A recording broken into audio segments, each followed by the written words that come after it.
And welcome back. I know I'm a bit late. In fact, it's Thursday, 2 hours before SmackDown goes on, and I'm just getting to my Raw review now. But it is time to review this past Monday Night's Raw, September 7th, 2015.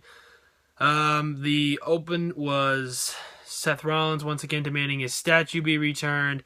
He was interrupted by Sheamus, who warned him about he might have a third match at Money in the Bank should he last in his match with Sting and retain the world title, and that meaning Sheamus would cash in Money in the Bank should he choose to.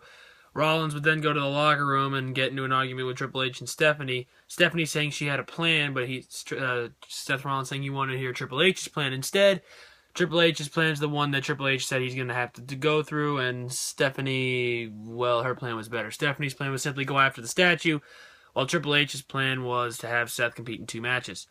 So Seth had to compete in 2 matches on Monday night. He competed in a match first against Ryback, champion versus champion, and then in a 6-man tag main event, Rollins and the New Day teamed up to take on the Primetime Players and John Cena. First off, Ryback versus Rollins. Ryback came away with a win after a distraction from Sting and vandalizing Seth Rollins' statue from some part in the parking lot on the Titantron. We also saw Roman Reigns and Dean Ambrose defeat the Ascension. We know that Roman and Dean will face Luke Harper, Bray Wyatt, and Braun Strowman in 2 weeks, actually 10 days from today, at the Night of Champions pay-per-view for the WWE. No titles, but they have to pick a partner. Also announced on Monday Night Raw, 2 championship matches next week on Raw. The New Day will defend the tag titles against the Primetime Players in PTP's rematch. The winner gets the Dudley Boys at Night of Champions in a title match. And also next week on Raw, Nikki Bella will defend the Divas title against Charlotte.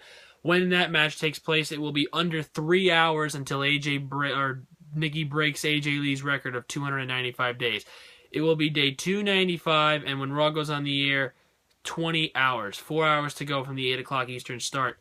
Monday Night Raw starting next Monday night. If she lasts that title match, she will break the record. If she loses, she will fall within 3 hours short of breaking said record. Speaking of the Divas and the Divas Revolution, Paige and Sasha Banks had a rematch from last week's Raw. Sasha came away with a win after Team Bad interfered. Paige and Sasha will have another rematch tonight on SmackDown. Summer Rae was in the ring, redressing her current situation with Dolph Ziggler and Lana. As we all know, Lana injured her wrist at a WWE Live event training this past weekend. She will be out 4 months. But Summer and Ziggler got into an argument. Rusev was there, and Summer was apologizing to Rusev. Ended up where Rusev and Ziggler will go one-on-one this coming Sunday night at 10 nights from tonight at Night of Champions. Randy Orton and Sheamus once again went one-on-one in a decent match. Orton came away with a win before he was assaulted by the Wyatt family, because earlier in the night we saw Orton talking with Reigns and Ambrose, perhaps maybe about teaming with said duo at Night of Champions, maybe the Wyatt family ensuring that Orton does not team with them. And the Wyatts also issued Reigns and Ambrose a warning saying whoever decides to team with you might suffer dire consequences, and anyone who even considers it will suffer the same fate. So we gotta wait and see how that turns out. We saw Cesaro and The Miz compete to a double countout after the Big Show distracted Miz, and Miz ran over the barricade, and Cesaro was down outside the ring. Big Show would proceed to knock out Cesaro. Big Show and Miz continuing their rivalry. Kevin Owens and Ryback, by the way, looking like they're going to face each other for the Intercontinental title in Night of Champions after a confrontation backstage last night.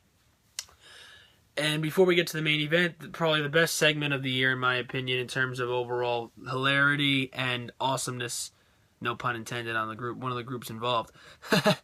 As Seth Rollins was looking for a statue after his match with Ryback, the New Day continued to bug him about the fact that they're teaming up later tonight and that night, and the New Day would then point. Rollins was yelling at them. The New Day pointed behind them, and the man who Edge tried to cripple I just gave it away. The man who Seth Rollins tried to cripple last December, Edge, along with his buddy Christian, were standing right behind Rollins due to the fact that they were going to be on the Stone Cold podcast this past Monday night, and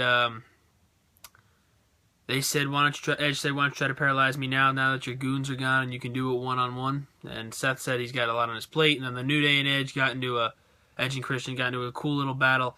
Xavier playing the trombone while Christian played the kazoo, and Edge said, New Day sucks. New Day sucks. And that was even better. until Big E crushed the kazoo, and then the Dudley Boys arrived. That's right, Edge and Christian, who totally reek of awesomeness and also had some of the greatest matches of all time along with the Dudleys and Hardy Boys at WrestleMania 16, 17, and SummerSlam 2000 TLC matches. And let me tell you, it was a great moment seeing those two teams back in the same place. That was when the announcement about next week's title match between the New Day and the Primetime Players was announced, as well as the Dudleys getting a shot at the titles in 10 nights at Night of Champions. And then the Dudleys had a little rendition of the song too. Get the tables! Get the tables! An even better moment there than what we had with the New Day or Edge and Christian. And that overall segment was like my favorite part of the night and one of my favorite segments of the year. And the main event, Seth Rollins and the New Day versus John Cena and the Primetime Players. Cena took most of the damage. Titus got a hot tag. Prior to the match, another fan hopped in the barricade and started walking down the ramp with Seth Rollins before he was jumped by the security guards.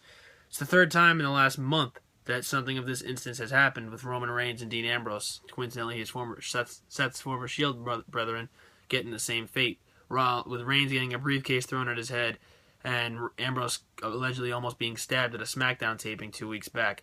This is not looking good for WWE. They needed to start tightening up their security at the ringside area. But Primetime Players and Cena would pick up the win.